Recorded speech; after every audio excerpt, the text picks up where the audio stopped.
नमस्कार, आप देख रहे हैं सत्य हिंदी पर रात 8 बजे का न्यूज बुलेटिन और मैं हूं आपके साथ निकिता। बुलेटिन की शुरुआत करेंगे, लेकिन उससे पहले एक नजर 5 बड़ी खबरों की हेडलाइंस पर।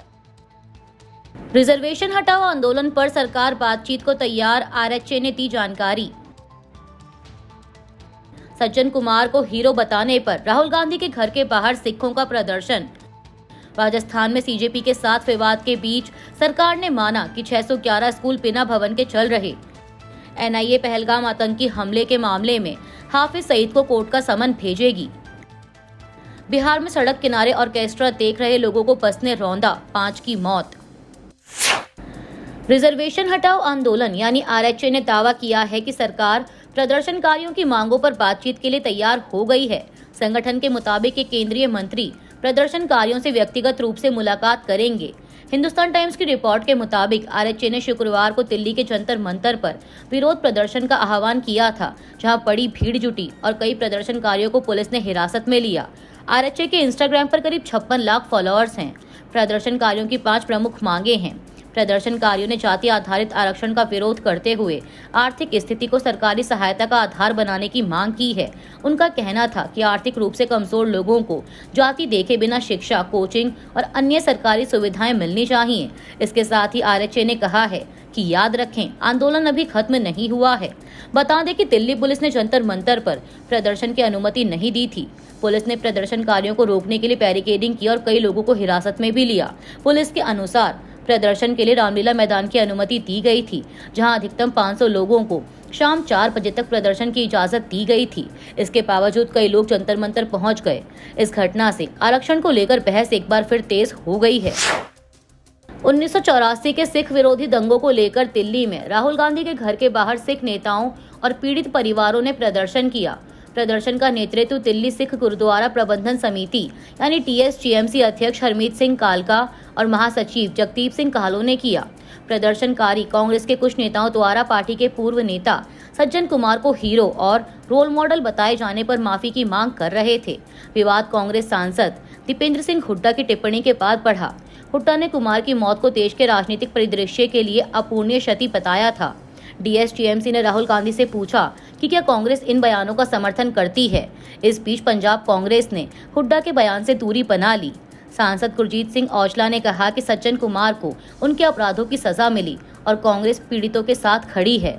सज्जन कुमार 1984 दंगा मामले में उम्र कैद की सजा काट रहे थे और गुरुवार को उनका निधन हो गया।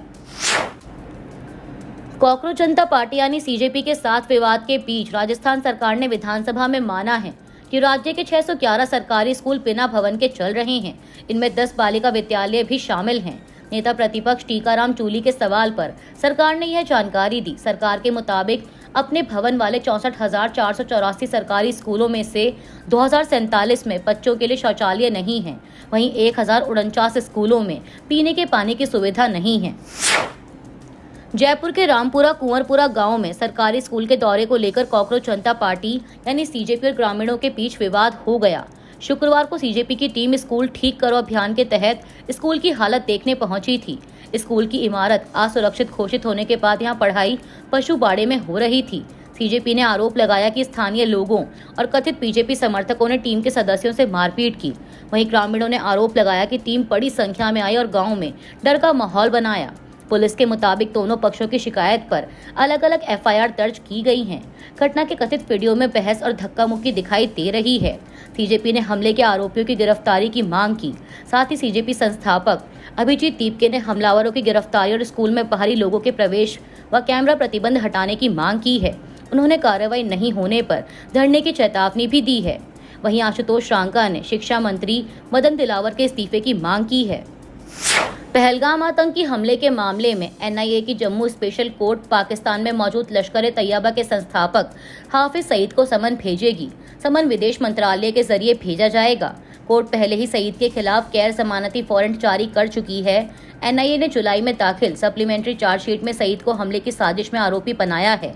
एजेंसी का आरोप है कि उसने लश्कर-ए-तैयबा और उसके प्रॉक्सी संगठन टीआरएफ के जरिए पाकिस्तान से साजिश रची। 22 अप्रैल 2025 को पहलगाम में हुए हमले में 25 पर्यटकों और एक स्थानीय निवासी की मौत हुई थी।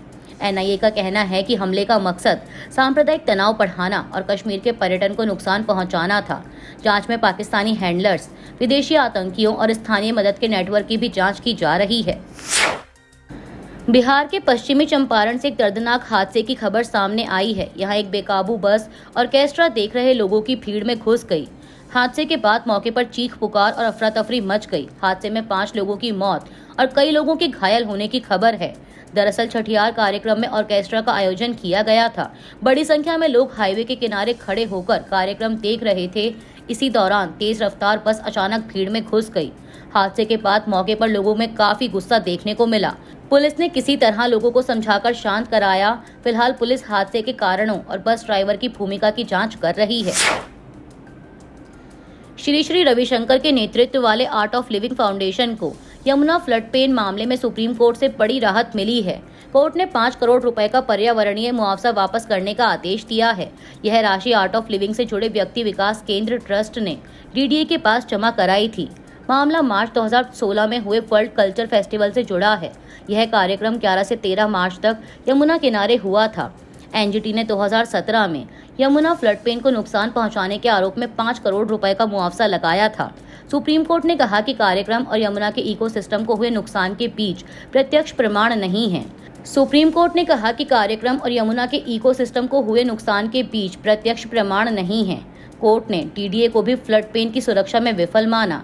साथ ही यमुना फ्लड पेन के पुनर्वास और बहाली का काम जारी रखने का निर्देश दिया। बीसीआई चेयरमैन के इस्तीफे की मांग कर रहे छात्रों के प्रदर्शन के बीच अब बार काउंसिल ऑफ इंडिया यानी पीसीआई में अंदरूनी विवाद बढ़ गया है। बीसीआई के को चेयरमैन और वरिष्ठ वकील वाईआर सदाशिव रेड्डी ने चेयरमैन मनन कुमार मिश्रा के इस्तीफे की मांग की है। उन्होंने 22 अगस्त को 6 पन्नों का पत्र भेजकर 15 दिनों में इस्तीफा देने को कहा। रेड्डी ने पीसीआई के करीब 150 करोड़ रुपए के फंड को एक निजी ट्रस्ट में भेजने की कोशिश का भी आरोप लगाया है। पत्र में आगे आरोप लगाया गया है कि जो लॉ कॉलेज मंजूरी या नवीनीकरण के लिए पीसीआई के पास जा रहे हैं, उन पर उक्त ट्रस्ट को अंशदान देने का दबाव बनाया जा रहा है और यह मांग 25 लाख रुपए से लेकर 1 करोड़ रुपए तक की है। उन्होंने नलसार के छात्रों के नामांकन पर रोक लगाने वाले आदेश पर भी सवाल उठाए, जिसे बाद में वापस ले लिया गया था। रेड्डी ने पीसीआई और संबंधित ट्रस्ट के खातों की स्वतंत्र जांच की मांग की है। तथाकथित सीजेपी के लोग, इन लोगों ने शुरू किया कि मनन मिश्रा को रिजाइन करना चाहिए। अरे मनन मिश्रा कोई बैठाए हुए किसी के जो है सो सिलेक्टेड यहाँ पे नहीं बैठे हैं।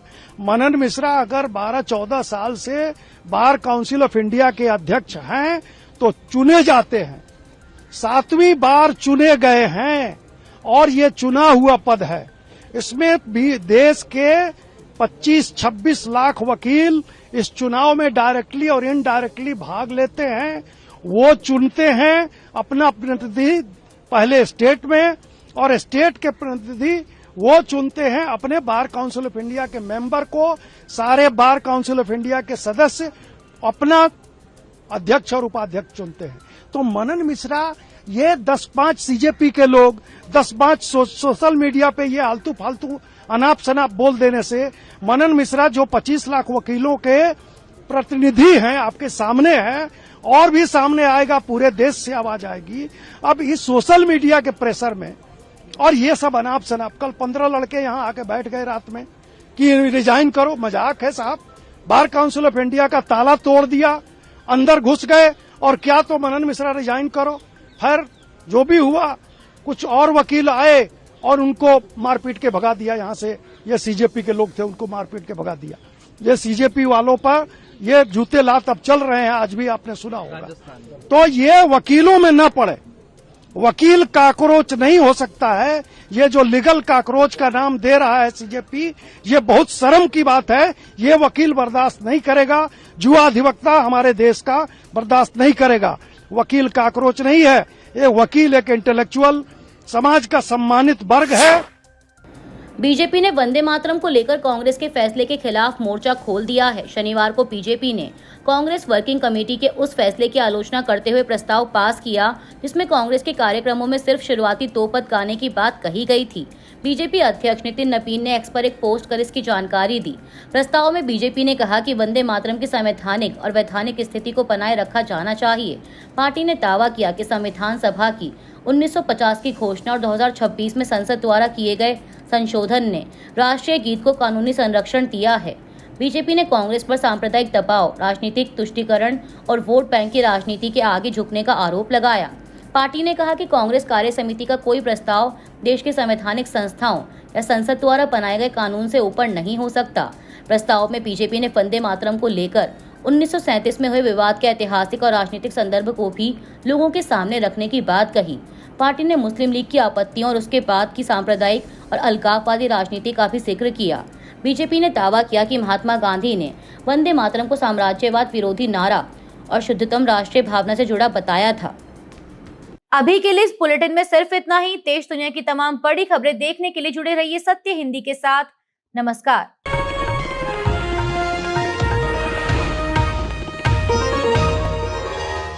Copyright disclaimer under Section 107 of the Copyright Act 1976. Allowance is made for fair use for purposes such as criticism, comment, news reporting, scholarship, and research. Fair use is a use permitted by copyright statute that might otherwise be infringing.